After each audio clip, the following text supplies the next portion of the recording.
Alors, prions ensemble. Seigneur notre Dieu, merci pour la joie d'être assemblés. Merci pour la joie de pouvoir contempler ensemble ta bonté, ta grandeur. Notre appel à être tes disciples, Seigneur, à être impliqués dans cette grande moisson de cueillir des âmes pour toi comme d'autres l'ont fait pour nous. Seigneur, oui, la tâche est immense, elle nous dépasse. Et nous venons avec des cœurs simples, des cœurs voulant entendre de toi ce matin, voulant être édifiés, équipés, encouragés à l'œuvre à laquelle tu nous appelles dans nos vies, Seigneur. Merci pour notre Église. Merci pour ton Fils Jésus qui nous unit, pour son esprit que tu as répandu abondamment dans nos cœurs, par lequel nous pouvons te prier, par lequel nous sommes unis les uns aux autres et par lequel nous pouvons aussi témoigner de ton amour et ta grandeur. Dirige-nous ce matin, Seigneur, et dirige mes paroles et dirige chacun de nous, Seigneur, alors que nous méditons celles-ci. Dans le nom de ton Fils Jésus, nous prions. Amen. Depuis un mois et quelques, nous sommes à l'Église dans une série spéciale, une série sur l'évangélisation qui va s'étendre sur 5-6 mois, alors qu'on a une thématique qui s'appelle l'évangélisation durable. Au début de l'année, l'Église, on s'était donné le mandat qu'un des éléments sur lesquels on voulait s'attarder, sur lesquels on voulait s'investir, c'était la mission. C'était notre travail comme chrétiens d'être en mission, d'être actif dans l'évangélisation, dans le partage de la bonne nouvelle de l'Évangile autour de nous. Et qu'on voulait faire un genre de réflexion comme Église, un travail d'introspection personnel, mais collectif. Aussi, on a fait toutes sortes d'activités d'évangélisation dans les dernières années, depuis les 9 ans d'existence de notre Église. On n'a pas vu grand fruit à date. Et ça peut être parce que le Seigneur simplement nous appelle à persévérer. Peut-être qu'il nous appelle à persévérer et aussi à changer, à réfléchir à comment nous pouvons encore mieux faire, comment nous pouvons, peut-être que nous n'avons pas assez donné. En tout cas, donc on est dans cette réflexion-là et comme guide pour cette réflexion-là, on s'est donné cet excellent livre qui a été écrit par un pasteur et évangéliste français, Frank Segone. Peut-être que vous pensez que c'est un livre anglais parce qu'il s'appelle Frank, mais non, c'est bien Frank. C'est un français ségonais, il n'est pas italien, je pense, mais il est bien français. Et on est dans notre 3e de cette série-là qu'on on fait à peu près aux 3 semaines, mais là, on va prendre une pause pour 1 mois et demi. On va revisiter ça à la mi-janvier pour la suite du livre et on arrive pas tout à fait à la moitié. On a d'abord regardé qu'est-ce que le Nouveau Testament a à dire sur l'Évangile et l'évangélisation en général. Il y a 3 semaines, on a parlé de 7 freins de l'évangélisation, des choses qui nous freinent, qui me freinent dans mon appel à être un témoin de la bonne nouvelle de Jésus. Et aujourd'hui, la thématique qu'on va regarder, c'est l'évangélisation est une manière d'être.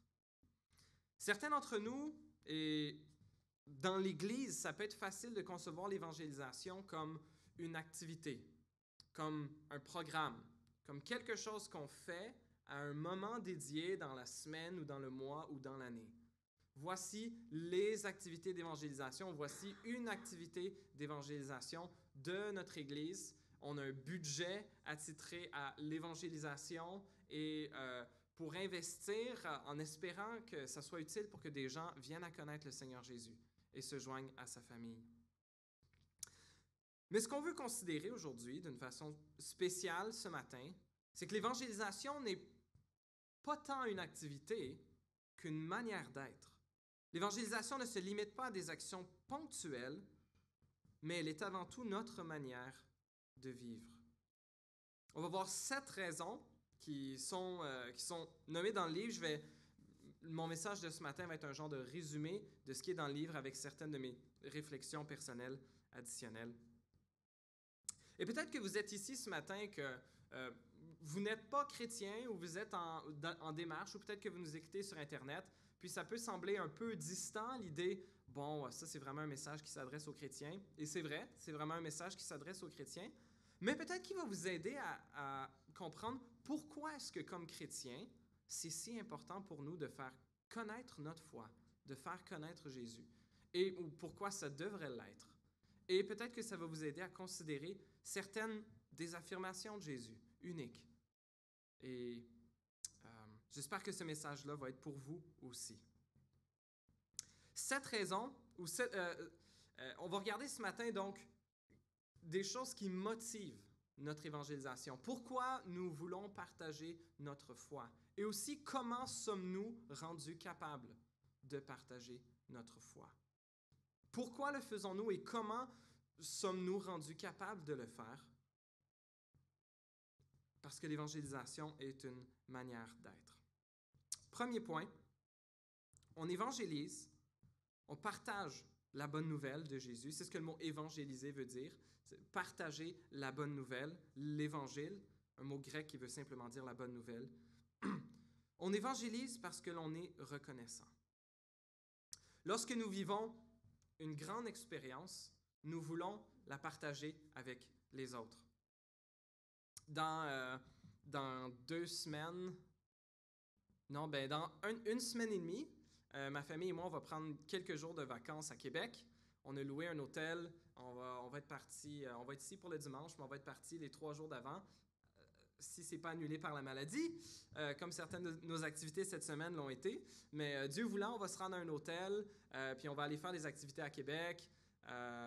Puis on a bien hâte et j'imagine qu'on va revenir la tête un peu remplie de souvenirs. On a 3 enfants et ça vienne assez vieux pour qu'on soit capable de plus facilement les traîner avec nous pour faire des activités. Et j'imagine que le dimanche matin, quand on va nous demander comment a été notre semaine, on va partager avec joie certaines des choses qu'on a faites, certaines des choses qu'on a vues. À Québec, le marché de Noël, peut-être les glissades d'eau, etc.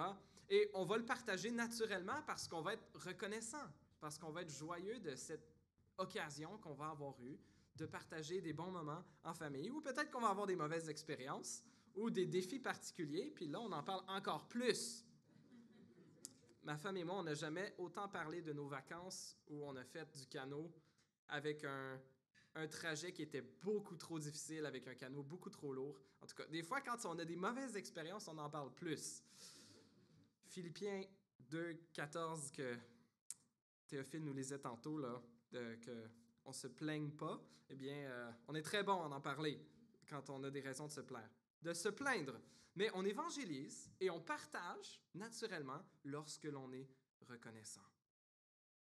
Nous avons tellement de bonnes raisons de partager notre foi, tellement de raisons d'être reconnaissant. Combien grand est l'amour que Dieu nous a manifesté en son Fils Jésus-Christ. Romains 5, les versets 7 et 8, l'apôtre Paul nous dit ceci: « À peine mourrait-on pour un juste, peut-être accepterait-on de mourir pour quelqu'un de bien. Mais voici comment Dieu prouve son amour envers nous. Alors que nous étions encore des pécheurs, Christ est mort pour nous. » Alors que nous étions encore des pécheurs, encore rebelles, loin de Dieu, ne désirant pas lui obéir ou le suivre, Jésus-Christ est mort pour nous. Il nous a sauvés de nos péchés, de la mort et de l'enfer. Dans 2 Timothée 1,9, l'apôtre Paul dit aussi, en parlant de Dieu, « Le Seigneur nous a sauvés et nous a adressé un saint appel. Et il ne l'a pas fait à cause de nos œuvres, mais à cause de son propre plan et de sa grâce qui nous a été accordée en Jésus-Christ de toute éternité. » Ce qui est unique à propos du message de la foi chrétienne, c'est que nous n'accédons pas à Dieu à cause de notre bonté, de notre piété ou de notre capacité à atteindre la barre. Mais le message du christianisme, c'est qu'aucun d'entre nous ne peut atteindre cette barre. Que c'est la perfection.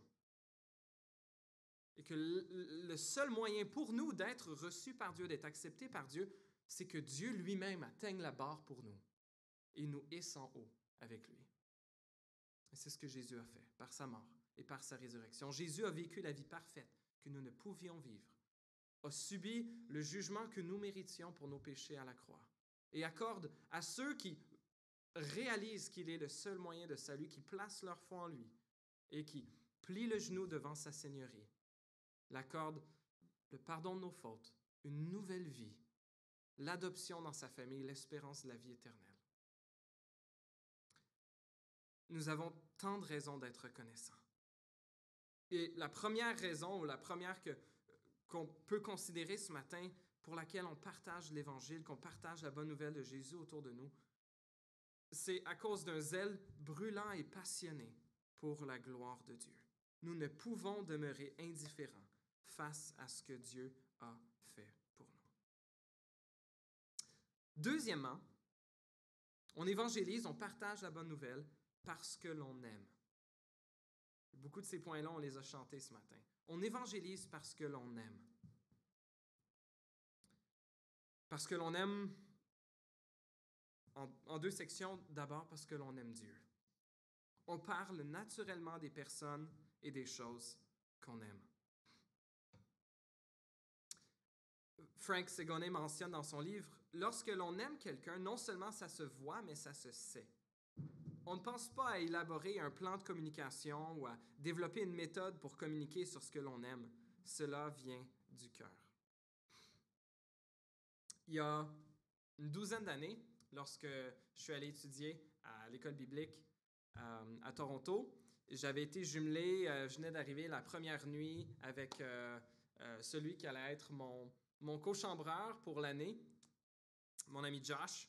Et la première nuit, alors qu'on se couchait, on venait de faire connaissance, je lui ai partagé une des choses qui me passionnait le plus de ce temps-là, c'était mon amour pour cette fille qui s'appelait Lisiane, à Gatineau.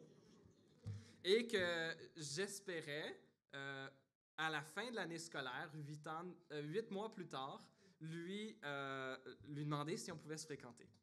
Et je me trouvais un peu intense, et il m'a trouvé un peu intense. La première journée que je lui raconte en détail, un peu toute notre histoire de « on pense qu'on est intéressé, on sait qu'on est intéressé, mais on s'en parle pas ».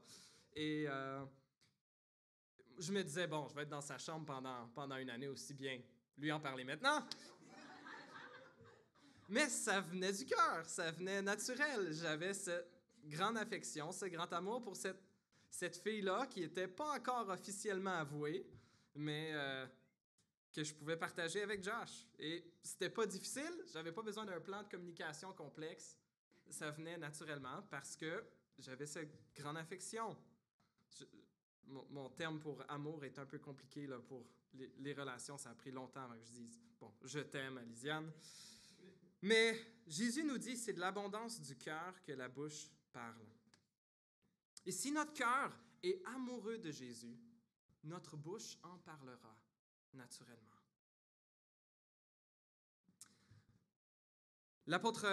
Pas l'apôtre Paul, Jésus lui-même, dans les chapitres 2 et 3 du livre de l'Apocalypse, le dernier livre de la Bible, il incite l'apôtre Jean à écrire une lettre au nom de Jésus, à envoyer à 7 églises de la Turquie moderne, dans ces environs-là. Et une de ces églises-là était l'église d'Éphèse. Et Jésus dicte ceci à l'apôtre Jean pour dire à l'église d'Éphèse, il dit ceci, « Je connais tes œuvres, ton travail et ta persévérance. Je sais que tu ne peux pas supporter les méchants. Tu as mis à l'épreuve ceux qui se prétendent apôtres sans l'être, et tu les as trouvés menteurs. Oui, tu as de la persévérance, tu as souffert à cause de mon nom, et tu ne t'es pas lassé. »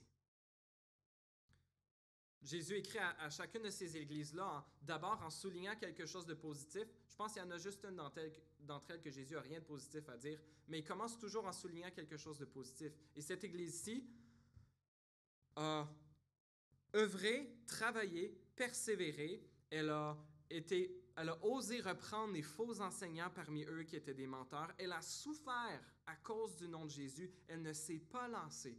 Une église qui a été persévérante, qui travaillait activement, qui s'est gardée dans la justesse, dans la fidélité à la foi, donnée une fois pour toutes aux saints. Mais le reproche que Jésus leur fait au verset 4, Il dit, mais ce que j'ai contre toi, c'est que tu as abandonné ton premier amour. Cette église qui probablement était une église très fidèle dans de nombreux domaines, Jésus a contre eux qu'ils ont abandonné leur premier amour.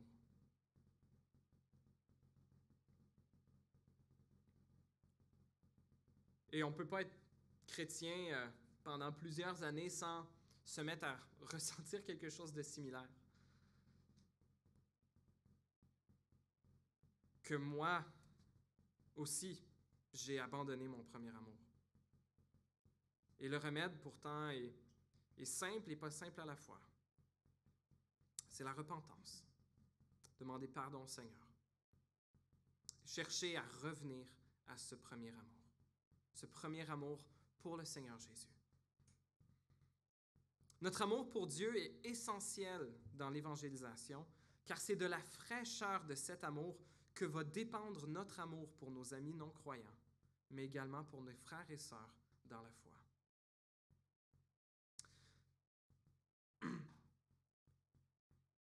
On évangélise parce que l'on aime Dieu. Mais aussi parce qu'on aime nos frères et sœurs. On l'a chanté tantôt, tous unis dans l'esprit. Jésus disait que c'est à l'amour qu'on aurait les uns pour les autres que le monde saurait que Dieu a bien envoyé Jésus. Notre façon de nous aimer comme frères et sœurs, et ça, c'est pas juste d'être poli et souriant, mais d'un amour qui se donne sans compter, un amour qui se sacrifie l'un pour l'autre et pour nos frères et sœurs dans la foi. Cela va être un puissant témoignage de la véracité de ce que Dieu a fait pour nous. Si Jésus est mort pour moi, je peux mourir à moi-même pour vivre pour les autres et pour ma famille dans le Seigneur. Et si une partie de notre appel, comme chrétiens envers ceux de notre entourage, c'est de se repentir, de se détourner de leurs péchés, de mourir à eux-mêmes comme nous sommes appelés à le faire, pour certains d'entre eux, cela va vouloir dire renoncer à une relation, à renoncer à leur famille. Ça peut avoir un coût humain, social, qui peut sembler inimaginable pour plusieurs d'entre nous. Mais est-ce qu'ils vont être capables de voir et savoir que s'ils renoncent à une relation amoureuse, s'ils renoncent à leur famille pour suivre Jésus, que c'est vrai ce que Jésus a dit, qu'ils vont gagner une bien plus grande famille, qu'ils vont gagner plus de maisons. C'est à nous de jouer ce rôle-là, de nous aimer à ce point, de se donner l'un pour l'autre et pour ceux que le Seigneur ajoute parmi nous, de sorte que nous voyons, que ceux qui nous entourent sachent que s'ils sont prêts à suivre Jésus, ils vont avoir une nouvelle famille. Qu'ils vont sentir non pas qu'ils perdent de la famille, mais qu'ils vont en gagner plus qu'ils vont en perdre. On évangélise parce que l'on aime Dieu, parce que l'on aime nos frères et sœurs dans la foi, et aussi parce que l'on aime nos amis non-croyants. Parce qu'on aime les gens qui ne connaissent pas encore le Seigneur. Le Seigneur Jésus, lorsqu'on lui demandait quel était le plus grand commandement, a répondu avec 2 commandements. Aimer le Seigneur ton Dieu de toute ton âme, de tout ton cœur, de toute ta force, de toute ta pensée, et aimer ton prochain comme toi-même. Aimer notre prochain. Aimer notre prochain assez pour nous frotter ou nous mettre dans des situations qui pourraient nous rendre un peu inconfortables. Aimer assez notre prochain, pas pour se mettre dans des situations où on risque de glisser ou de compromettre notre foi, mais se mettre dans des situations où on va être peut-être mal à l'aise pour ouvrir notre maison, pour ouvrir notre portefeuille. Et aimer notre prochain pour l'aider même lorsqu'il ou elle prend des décisions spirituelles que nous désapprouvons grandement. Et continuons à marcher à leur côté. Un amour véritable qui aime notre prochain pas comme un projet, pas parce que la personne pourrait devenir chrétienne, mais à cause de leur valeur aux yeux de Dieu, comme personne qui a été créée à son image. Les personnes pour qui Jésus a versé son sang dans le but de rendre possible la rédemption de cette personne, qu'elle soit prête à la saisir ou pas. On évangélise parce que l'on aime. Troisièmement, on évangélise parce que l'on croit. Si nous sommes convaincus de quelque chose, nous allons le partager spontanément également. La plupart d'entre nous parlons très facilement et avec enthousiasme des choses que nous aimons, mais aussi des choses dont nous sommes convaincus. Ça peut être nos plats préférés, nos politiciens préférés ou nos mesures sociales préférées, notre équipe de sport préférée. Et là, le Canada, justement, est en Coupe du Monde en ce moment, là. Regardez pas le score, on regardera à la fin quand on sortira. Mais peut-être, lorsqu'on est convaincu de quelque chose, lorsqu'on croit quelque chose passionnément, on le partage. 2 Corinthiens 4, 13, l'apôtre Paul dit « Et comme nous avons le même esprit de foi que celui exprimé dans cette parole de l'Écriture, il cite le psaume 116, verset 10, « J'ai cru, c'est pourquoi j'ai parlé. Nous aussi, nous croyons, et c'est pour cela que nous parlons. » C'est sûr que c'est plus facile lorsque ce n'est pas des choses controversées ou dont les conséquences de ne pas y croire ne sont pas très graves. Si tu es convaincu d'une sorte d'alimentation et que tu cherches à l'encourager auprès des autres, tu dis « Ah oui, tu vas être plus en santé. » Ah! Si la personne ne le fait pas, elle va peut-être être un peu moins en santé, peut-être vivre un peu moins longtemps si tu as bel et bien raison. Ou bien quelqu'un qui est convaincu de l'urgence climatique de façon alarmiste va parler de façon avec urgence. Et ça va attirer, oui, un certain rejet clair de ceux qui ne partagent pas son avis. Parce que si c'est vrai que nous sommes dans les dernières années pour faire une différence, et sinon c'est le cataclysme, c'est la destruction planétaire, eh bien, ça implique des changements de vie de société et individuels qui sont radicaux, qui vont nous confronter dans notre style de vie et qui vont nous coûter cher dans notre confort personnel. Mais les gens qui sont convaincus sont prêts à même subir une forme de rejet parce qu'ils croient, parce qu'ils en sont convaincus, parce que ça vaut la peine. Ce n'est pas surprenant que l'Évangile attire du rejet aussi parce qu'il fait la même chose. Il appelle à un changement de vie s'il est vrai. Il appelle à un changement de vie. Et ce n'est pas pour rien que ça choque et que ça dérange. On voit quelques exemples dans la Bible, dans le Nouveau Testament, des gens qui ont rencontré Jésus et que ça a changé leur réaction et parce qu'ils ont cru en Jésus, ça a influencé leurs actions. Les disciples sur le chemin d'Emmaüs dans Luc 24 qui étaient tout tristes que le Messie a été crucifié et toutes leurs aspirations pour la délivrance, pour Jérusalem, pour le peuple d'Israël venaient de s'écraser. Et Jésus marche avec eux et leur explique qu'il fallait que le Messie souffre. Et lorsque Jésus prie avec eux et s'apprête à partager le pain, brise le pain, là, les yeux de ses disciples sont ouverts, ils reconnaissent que c'est Jésus, qu'il est vivant. Alors, ils viennent de marcher, là, 3-4 heures, je ne sais pas combien de temps, là. Puis là, il fait noir, il fait nuit noire, ils sont chez eux. Et qu'est-ce qu'ils font? Ils repartent à Jérusalem et à la course. Ils ont vu Jésus. Ils ne peuvent pas se dire « Wow, hey, ça c'est le fun. Hey, on va dormir, puis on écrira une lettre à nos amis demain pour leur dire qu'on a vu Jésus qui est bien ressuscité. »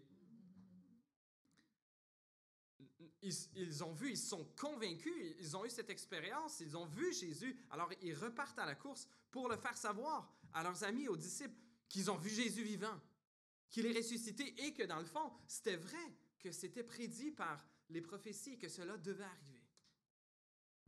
On voit la femme samaritaine aussi dans Jean 4, lorsque Jésus lui a dit tout ce qu'elle avait fait, et elle va partager à tout le monde dans la ville qu'elle a rencontré le Messie.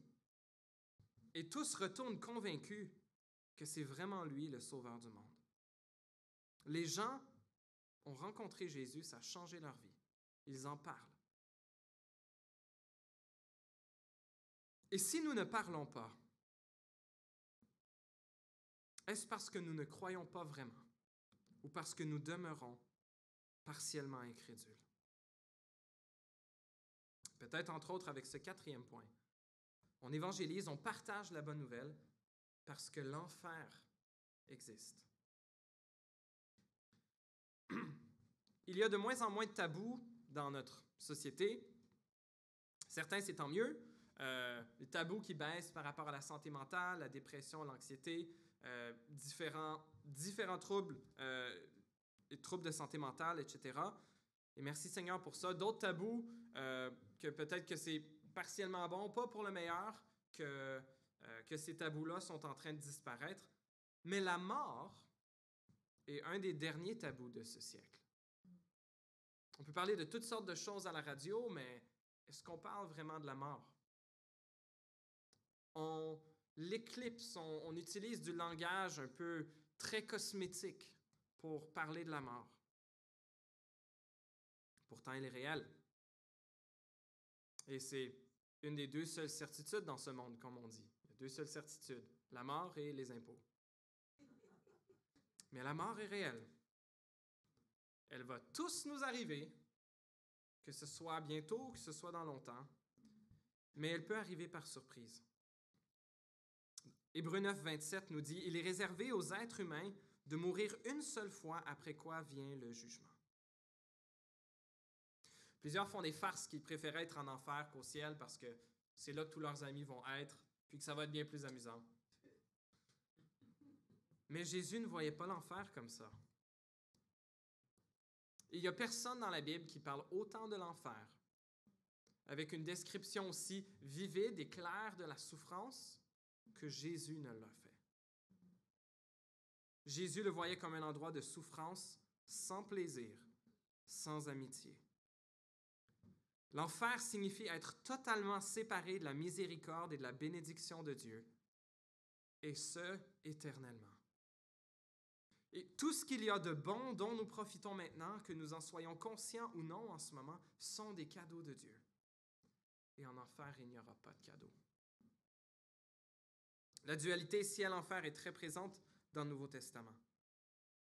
Dans Matthieu 13, je vous donne juste quelques exemples des paroles de Jésus.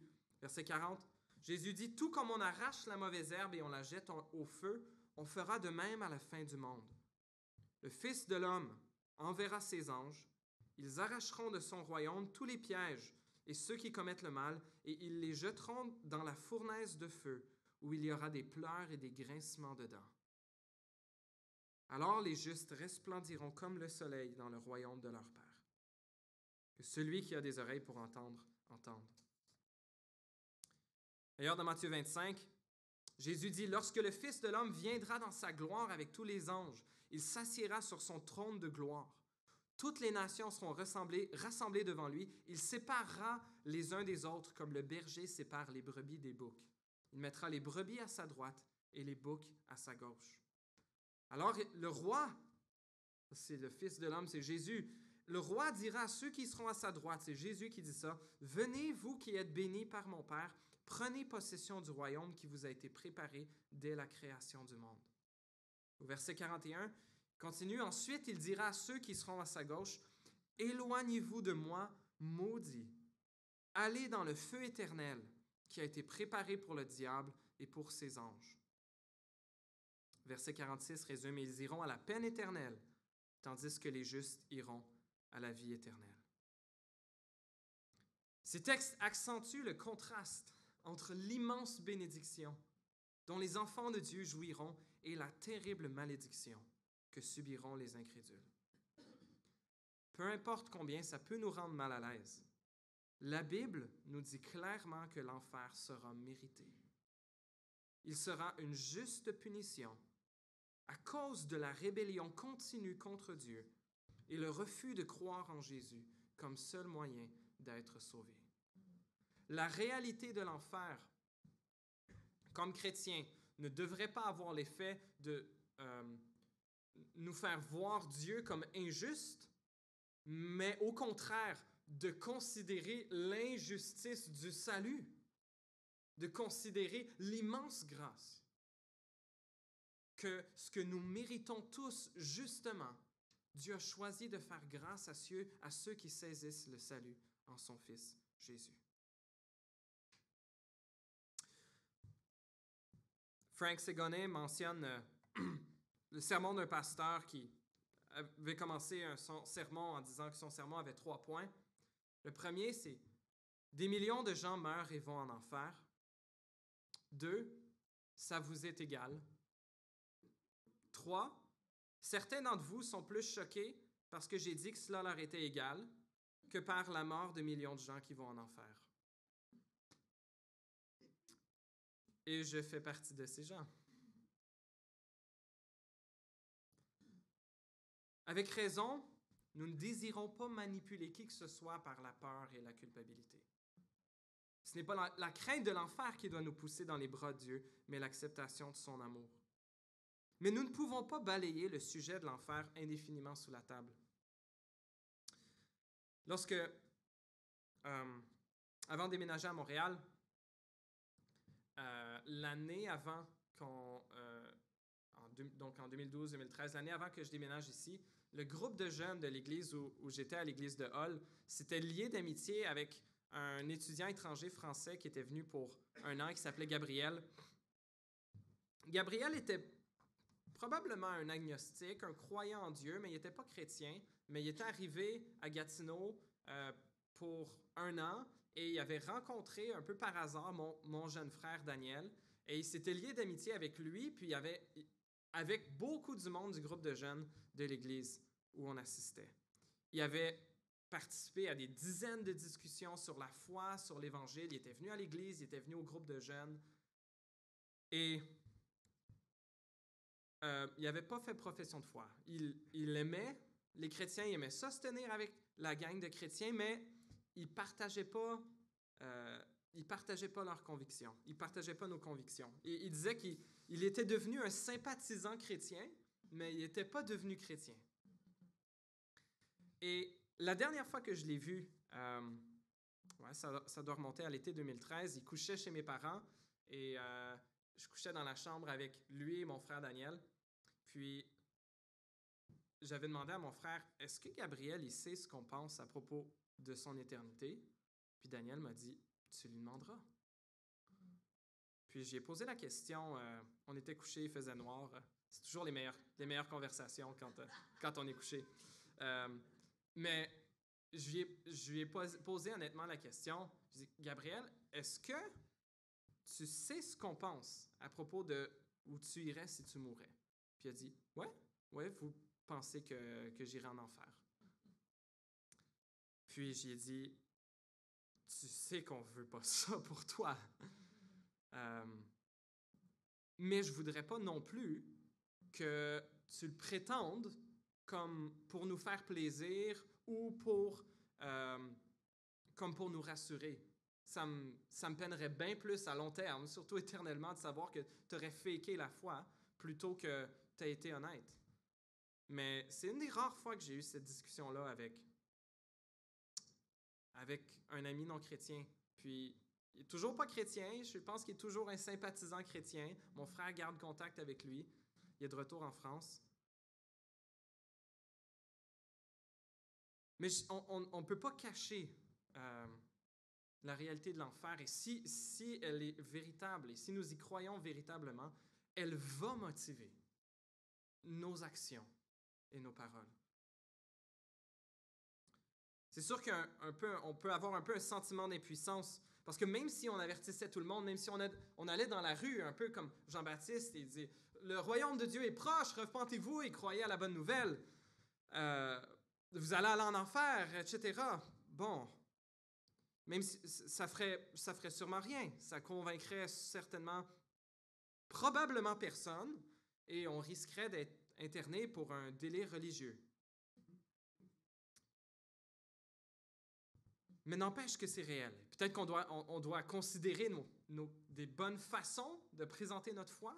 Alors, on ne veut pas faire des choses qui n'ont pas d'effet.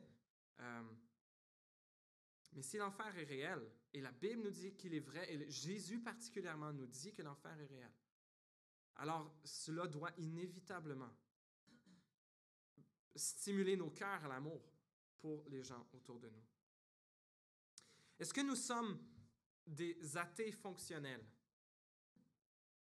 Nous chantons la résurrection de Jésus le dimanche matin, mais faisons notre semaine avec notre entourage non chrétien en faisant comme si l'enfer n'était pas vrai et que l'Évangile n'était pas nécessaire. Dans le livre Honest Evangelism, l'évangéliste Rico Tice, britannique, il raconte avoir partagé une cassette d'une prédication qu'il avait donnée à un ami de son équipe de rugby lorsqu'il était jeune adulte. Et dans sa prédication, il disait clairement que soit nous payons pour nos péchés en enfer, soit Jésus les paye pour nous sur la croix. Et le gars de son équipe de rugby avait fait écouter la cassette à d'autres coéquipiers de leur équipe, puis un des coéquipiers était devenu frustré contre Rico, l'auteur du livre, en écoutant la cassette en disant « Si c'est vraiment ce qu'il croit, eh bien le fait qu'il ne m'a rien dit à propos de ça pendant des mois veut dire qu'il n'est pas vraiment mon ami. » Et Rico s'est dit qu'il avait raison. Et il partage dans son livre, il dit « Je me suis retrouvé à prier pour ne pas seulement avoir un sens de l'amour de Dieu pour moi, mais pour avoir ce même amour pour les autres, pour les aimer suffisamment pour risquer d'être rejeté, afin de leur parler de Jésus et les avertir de l'enfer. » Cinquièmement, on évangélise parce que c'est nécessaire. Dieu pourrait utiliser de grands miracles pour prouver à tous son existence et la véracité du message de l'Évangile. Mais même lorsque Jésus était là et a fait une grande panoplie de miracles, ça suscitait toutes sortes de réactions. Des gens qui étaient étonnés, des gens qui étaient surpris, des gens qui étaient endurcis.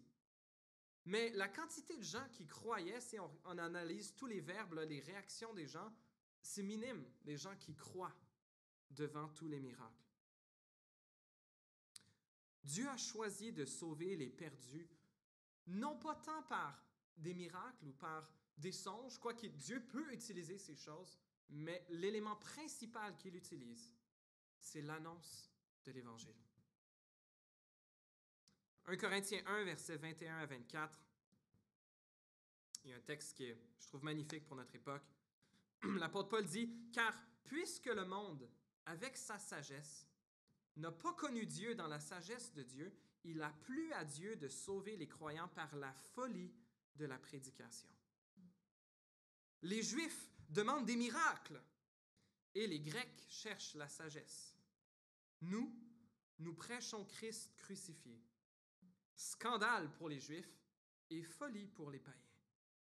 Mais pour ceux qui sont appelés, tant Juifs que Grecs, Christ, puissance de Dieu et sagesse de Dieu. »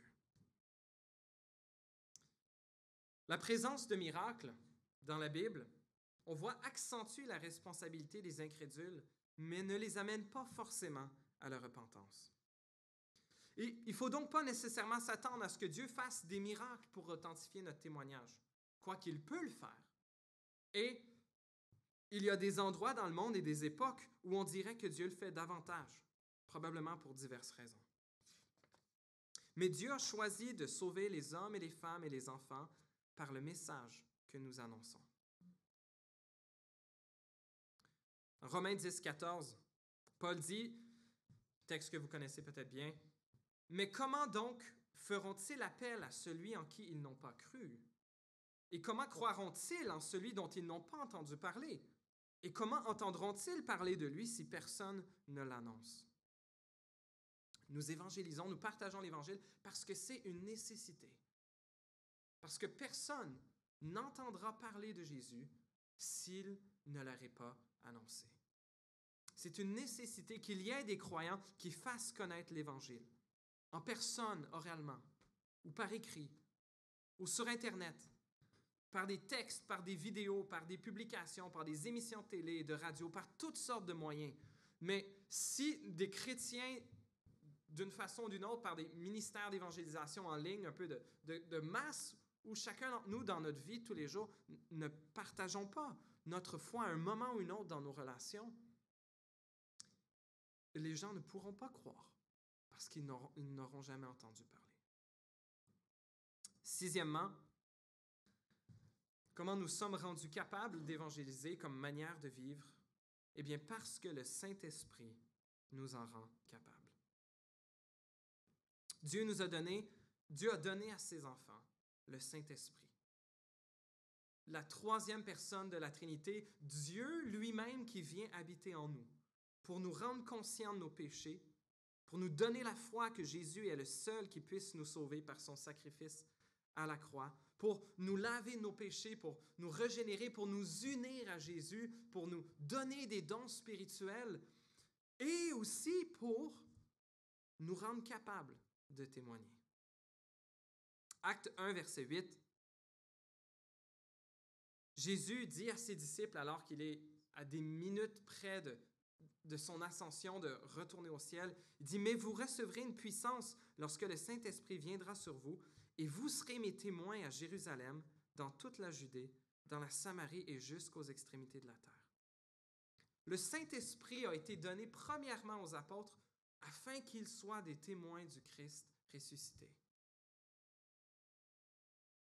Et on n'a pas besoin d'avoir fait des cours d'évangélisation, on n'a pas besoin d'avoir lu des livres, on n'a pas besoin d'avoir suivi un stage. Le Seigneur nous donne cette capacité dès le moment où nous croyons en lui. Et dans le livre, il cite l'auteur d'une grande enquête sur la croissance des églises qui constate que ce sont les jeunes chrétiens qui attirent le plus de gens à Christ. J'offre la citation parce que je la trouvais encourageante. Il disait « Les églises qui grandissent font participer les nouveaux convertis à l'évangélisation. Beaucoup d'églises hésitent à inclure ces nouvelles personnes dans les efforts d'évangélisation à cause de leur immaturité et de leur manque de connaissances, mais les nouveaux croyants ont encore de nombreux contacts avec le monde. Ils parlent encore un langage compréhensible et leur manière de raisonner est très proche de leurs amis non chrétiens. Il semble évident que le Seigneur nous utilise dès nos premiers pas dans la foi. On n'a pas besoin d'être des chrétiens experts pour être rendus capables de parler du Seigneur Jésus. Ce n'est pas dire qu'on ne peut pas chercher à se former, à connaître mieux la parole, à connaître des bonnes raisons que le christianisme est vrai, avoir des bonnes réponses aux questions. Mais on n'a pas besoin d'être qualifié autrement que d'avoir reçu le Saint-Esprit que Dieu a donné à tous ses enfants. Le Saint-Esprit non seulement nous rend capables de parler, mais il transforme notre façon d'être et il transforme nos œuvres, nos actions.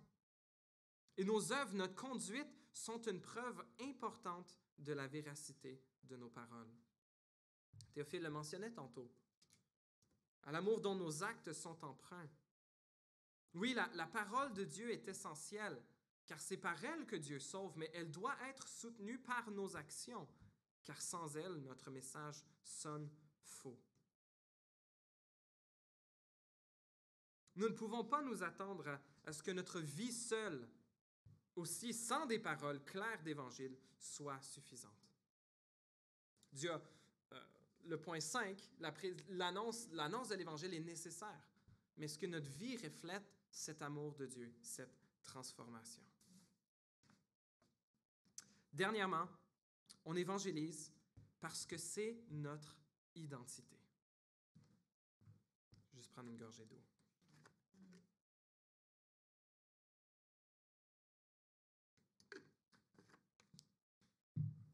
On partage la bonne nouvelle parce que c'est notre identité.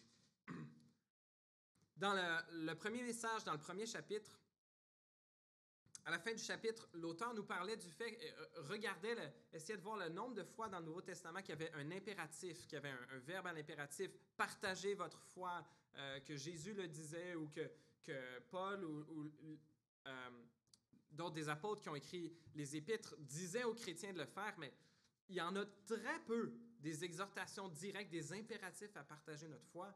Et la conclusion à laquelle l'auteur est arrivé, c'est que notre évangélisation dépend davantage de notre identité chrétienne, de ce que nous sommes en Christ, que des incitations à évangéliser. Le texte suivant, dans 2 Corinthiens 5, nous parle de ce que nous sommes. Et c'est ça qui influence notre façon d'être. 2 Corinthiens 5, 17 à 20, « Si quelqu'un est en Christ, il est une nouvelle créature. Les choses anciennes sont passées, voici toutes choses sont devenues nouvelles. Et tout cela vient de Dieu qui nous a réconciliés avec lui par Jésus, Christ, et qui nous a donné le ministère de la réconciliation. En effet, Dieu était en Christ, il réconciliait le monde avec lui-même en ne chargeant pas les hommes de leurs fautes, et il a mis en nous la parole de la réconciliation. Nous sommes, verbe être, nous sommes donc des ambassadeurs pour Christ, comme si Dieu adressait par nous son appel. Nous supplions au nom de Christ, soyez réconciliés avec Dieu. » Nous ne devenons pas progressivement des ambassadeurs de Jésus, nous le sommes. C'est dans notre identité, dans notre nouvelle nature qui nous a été donnée par adoption, dans notre ADN spirituel. Si c'est ce que nous sommes réellement en Christ, alors il faut que nous vivions en adéquation avec notre nouvelle identité. Si nous ne vivons pas ce que nous sommes, nous ratons le but pour lequel Dieu nous a créés. Jésus disait dans le Sermon sur la montagne, dans Matthieu 5, « Vous êtes le sel de la terre, vous êtes la lumière du monde. » Voilà ce que nous sommes, que nous le vivions ou pas, voilà ce que nous sommes. Alors, soyons qui nous sommes. Le monde dit « Be you, be yourself, sois toi-même. » Eh bien, soyez vous-même, soyez les nouvelles créatures que Dieu a fait de vous.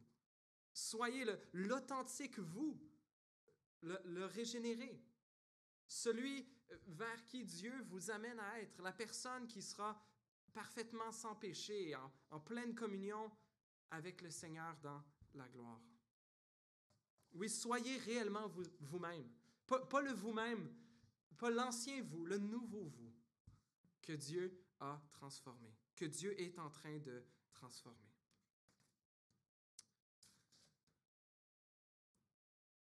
Au début de notre série, il y a 1 mois et demi, je vous avais donné le défi, en conclusion, de vous faire une liste d'une 50aine de personnes, à peu près, des gens non chrétiens de votre entourage, des membres de votre famille, des collègues, des amis, des voisins, puis d'en sélectionner 5, puis de vous engager à prier pour ces personnes-là à toutes les semaines.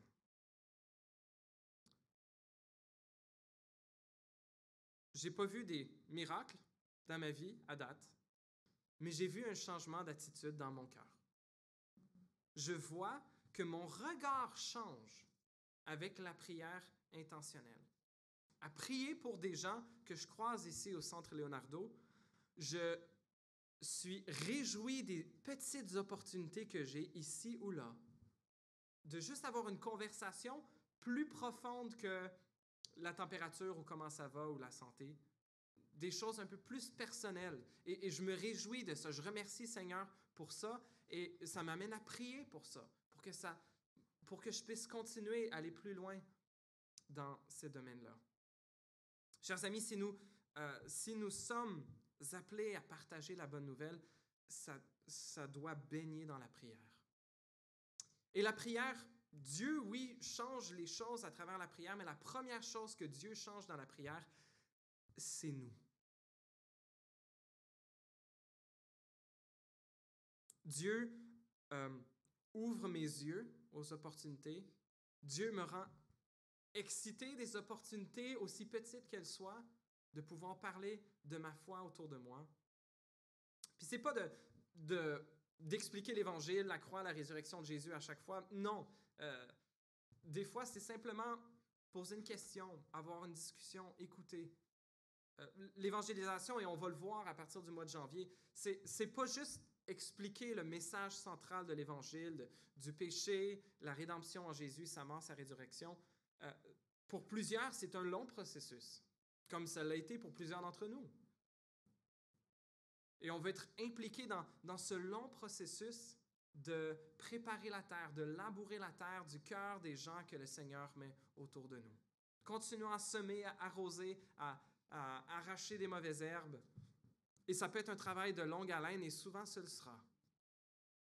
Mais lorsque nous le faisons dans la prière, nous le faisons avec attente que Dieu fasse des choses, nous le faisons avec joie pour les opportunités, nous le faisons même avec joie de subir du rejet. Parce que nous partageons ainsi la souffrance avec Jésus. Il nous a promis que ce serait le cas, et il nous a dit que lorsque c'est le cas, nous sommes bénis. 1 Pierre 4. Chers amis, on n'a pas fini. Le Seigneur n'en a pas fini avec vous, il n'en a pas fini avec votre entourage. Et je vous encourage à profiter de ce temps de Noël, alors qu'on arrive, que ça va être une opportunité d'avoir peut-être toutes sortes de conversations. Je vous encourage à préparer vos propres cœurs dans la prière, à prier d'avance pour les gens que le Seigneur va placer autour de vous. Que le Seigneur rende nos cœurs désireux de partager l'Évangile, que ça devienne de plus en plus une manière d'être, parce que l'on est reconnaissant, parce que l'on aime Dieu, nos frères et sœurs et notre prochain, parce que l'on croit, parce que l'enfer existe, parce que c'est nécessaire, parce que le Saint-Esprit nous en rend capables et parce que c'est notre identité. Prions. Et Seigneur notre Dieu, la tâche est immense et dur le terrain. Mais ça vaut la peine. Seigneur, je pense à un livre qui disait qu'on doit être prêt à faire face à l'hostilité si on veut trouver la fin de toi. Ceux qui ont véritablement faim. Et parfois, Seigneur, ça peut vouloir dire de subir un peu un ridicule en groupe, mais que ça suscite une conversation en privé par après avec quelqu'un qui serait resté silencieux.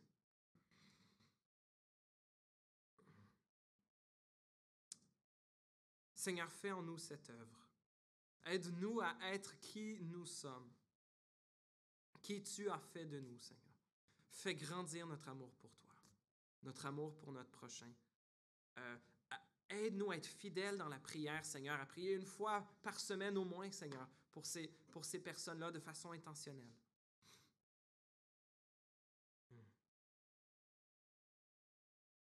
Donne-nous la persévérance et donne-nous la joie, Seigneur. Donne-nous des clins d'œil aussi pour savoir que ce travail n'est pas vain. Que dans ton temps, Seigneur, tu vas faire pousser le grain. Et que tu vas amener des pécheurs à la foi en ton Fils Jésus. C'est notre prière pour nos propres enfants, Seigneur, pour les enfants de notre Église. C'est notre prière pour notre ville, pour notre entourage. Aide-nous, Seigneur, à redoubler de prière, de courage, d'amour pour toi et pour notre prochain, afin que notre vie serve à ta gloire, Seigneur, ici sur terre et jusque dans l'éternité. Dans ton Fils Jésus, notre précieux Sauveur, nous te prions.